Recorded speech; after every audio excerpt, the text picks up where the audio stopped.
आप सब। तो इस वीडियो में मैंने आपके सामने 70 क्वेश्चन डिस्कस कर लिए थे translation studies MA second year private CCSU. तो आने वाले जो बचे क्वेश्चन है वे आज इस वीडियो में मैं ख़त्म कर दूंगा गाइस, ठीक है। तो आप इस चैनल पर बने रहे, वीडियो देखते रहे, ठीक है। तो 71 क्वेश्चन क्या कहता है, who is the narrator in the novel राग दरबारी। राग दरबारी जो आपका नॉवल है, इसमें जो नरेटर है वो कौन है गाइस। तो ये है रंगनाथ जी। रंगनाथ जी इसमें नरेटर थे। 72 the location setting of the novel is in the village named. जो लोकेशन सेटिंग, जो नोवेल की सेटिंग रखी गई है वो कौन से गांव में रखी गई है, तो ये शिवपालगंज, शिवपालगंज में रखी गई है, ठीक है। 73 which character has done MA in history and come back to the village. कौन से कैरेक्टर ने एमए हिस्ट्री से किया है और अपने गांव वापस आया था, तो कौन था वो, रंगनाथ जी थे। इसके बाद which stylistic technique the writer use to describe the following value in the past independence period. कौन सा स्टाइल टेक्निक थी उसकी, थी सटायर, सटायर टेक्निक थी गाइस, ठीक है। इसके बाद 75 who translated Raag Darbari Hindi novel into English. किसने ट्रांसलेट किया था राग दरबारी को, हिंदी नॉवल को इंग्लिश में किसने ट्रांसलेट किया था, तो ये था गिलियन राइट, गिलियन राइट ने। इसके बाद 76 who is the main patriarch of the village. कौन था, ये था वैद जी। कौन था, वैद जी। इसके बाद 77 when did Shrilal Shukla received साहित्य अकादमी अवार्ड फॉर राग दरबारी। राग दरबारी के लिए उन्हें साहित्य अकादमी अवार्ड कौन से सन में मिला था, तो ये 1969 में मिला था। Very very important. 78 who is the real name of the Moliere. Moliere का रियल नेम क्या था इस प्ले में, तो ये था जीन बैप्टाइज वोकलिन, वोकुलिन। इसके बाद 79 टू विच कंट्री डज मोलिनी। मोलिनी कौन सी कंट्री में रहती थी, तो ये फ्रांस में रहती थी, ठीक है। मोलिनी फ्रांस में रहती थी। Which language generally referred as language of मोलिनी।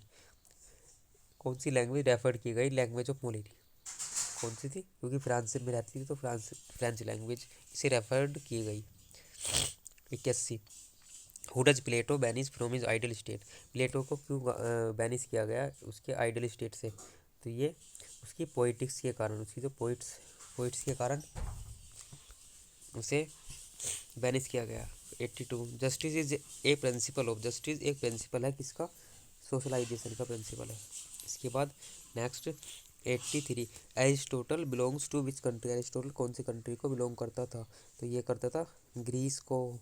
किसे करता था, ग्रीस, एथेंस को, ओके।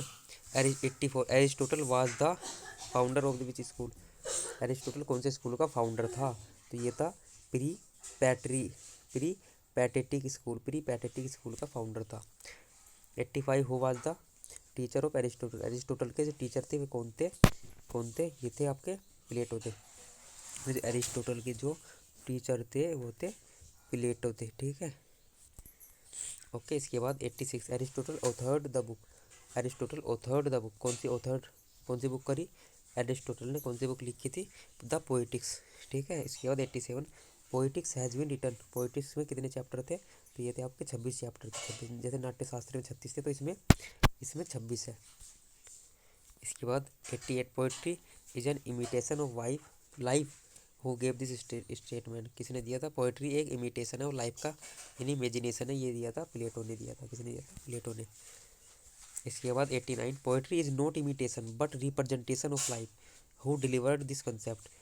किसने कहा था कि जो पोइट्री है इमिटेशन नहीं है, क्या है, रिप्रेजेंटेशन ऑफ लाइफ, यानी लाइफ को दर्शाने वाली एक पोइट्री है, क्या है, तो ये किसने कहा था, ये एरिस्टोटल ने कहा था, एरिस्टोटल जी ने कहा था। इसके बाद next tragedy presents man. Tragedy presents करती है मैन, क्या करती है, बेटर देन दे आर, ठीक है। इसके बाद next 91 of which place Oedipus was the king in the play. कौन से मतलब प्लेस, कौन सा स्थान था ओडिपस जहाँ का राजा था, तो ये था थेब्स का राजा, थेब्स का राजा। 92 write the name of Oedipus father whom he will kill as prophecy. Oedipus के फादर का नाम क्या था जिसने उसे मार दिया था, ही विल किल, लाइस, इसका उत्तर है क्या है, LAIS, लाइस। इसके बाद 93 select the name of the mother of Oedipus in the play. Oedipus की मम्मी का नाम क्या था भाई? ओडिपस की मम्मी का नाम कौन था? ये थी इसकी मम्मी जोकास्टा, इसकी मम्मी का नाम था। ठीक है, इसके बाद 94 question, riddle of phoenix was associated with city of Greece. जो रिडल ऑफ द फिनिक्स था किस सिटी से एसोसिएटेड था? ये था थेब्स से, THEBES, थेब्स। इसके बाद 95 who is the blind profit in the play home Oedipus calls for help. Blind profit कौन था प्ले में जिसको ओडिपस ने मदद के लिए बुलाया था? तो ये था टायरसियास। टायरसियास कौन था? Tiresias. 96 who is the Creon in the play his relationship to Oedipus. Creon in the play his relationship to Oedipus क्या था? Brother in law. 97 write the name of the murdered king in the play. उसका name बताओ जो murder king था इस play में। तो ये क्या था? लायस था, LAIUS, Laius. 98 who marrieds his own mother in the play. कौन शादी करता है हिज ओवन मदर, अपनी मदर इन द प्ले? तो ये इसका राइट आंसर ओडिपस। क्या आंसर इसका? Oedipus. 99 the name of the play where all religious and sacred prophecies are done in the play is called like a temple. तो ये क्या है इसका राइट आंसर? ये डेल्फी। क्या है? DELPHI, Delphi. 100वां क्वेश्चन और लास्ट क्वेश्चन पेपर का, where did the Oedipus send Creon at the beginning of the play Oedipus Rex. ठीक है, ओडिपस रेक्स कहाँ भेजा क्रेओन को एट द बिगिनिंग प्ले में? तो ये था the oracle to the oracle of Delphi. ठीक है गाइज, तो मैंने आपके सामने 100 क्वेश्चन डिस्कस किए हैं ट्रांसलेशन स्टडीज़ के, जो आपके लिए बहुत ही इंपॉर्टेंट होंगे। आप इस वीडियो को ज़रूर देखें। आपके जो पेपर होने वाला है लास्ट में, जो 2025 में पेपर होने वाला है, उसके लिए बहुत ही इंपॉर्टेंट होने वाला है गाइज। इस पेपर को 1-2 बार पढ़कर जरूर जाए। और जो जिस पर N लिखा हुआ है इसके राइट आंसर है, ऑफिशियल आंसर के से मिला लिए है मैंने गाइज। ठीक है, तो इस चैनल पर आने के लिए धन्यवाद। सब्सक्राइब जरूर कर दे गाइज, लाइक करें। Thank you very much. जय हिंद, जय भारत।